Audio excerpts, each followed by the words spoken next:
चलतु आज आम बनइबा जह्नी आलू बेसर से सामग्री होती मु दुटी जह्नी नहीं छोट छोट साइज काटिक रखी गोटे आलू नहीं एमती साइज काटिक रखी गोटे कंचा टमाटो को काटी गोटे पियाज काटी आउ कि बड़ी नहीं एबे मु कढ़ई किसी रिफाइन तेल देइछि कढ़ई रे तेल गरम होला परे आमे बड़ी टिके पकई भाजी दबा प्रथमे बड़ी टी एमती रेड पड़गला आम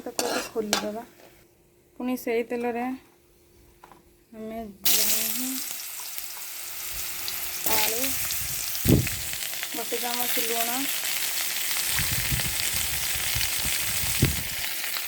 गोटे चामच हल्दी गुंड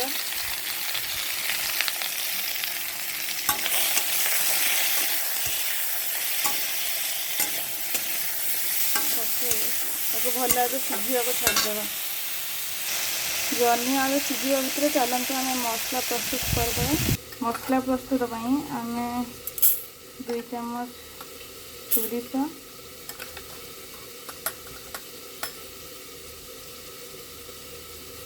गोटे चामच जीरा से किसी पियाज दबा किसी रसुण गोटे सुखीला लंका आलू आउ जह्नी सीझला भितर चलतु आपको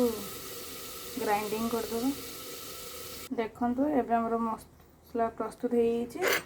हो आलू जह्नी भी एबे सीझी आमर चलते एबे बनइबा पैन रे हम किसी रिफाइन तेल देली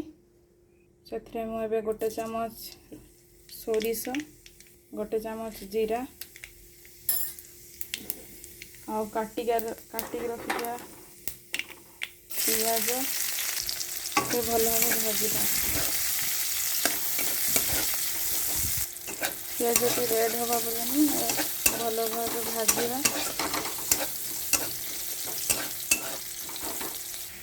पियाज टी आम आसला काटिक रखी टमाटो पकेवा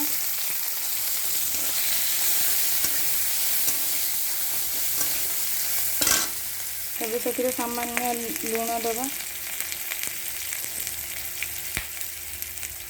गोटे चामच लंका गुंड एबे हमर मसला हो गलानी एबे से आम पूर्व रखी जीरा सोरिष पकेगा मसला टी भल भाव कषा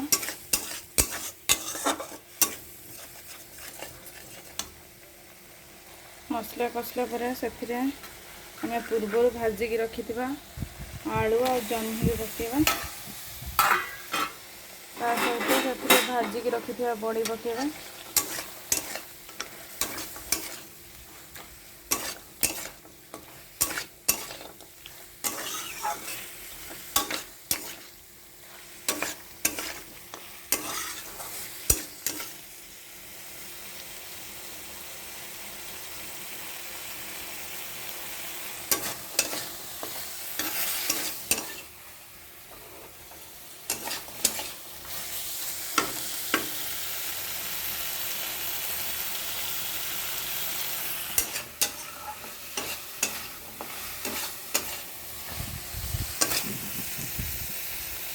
एबे से आम किसी पानी देवा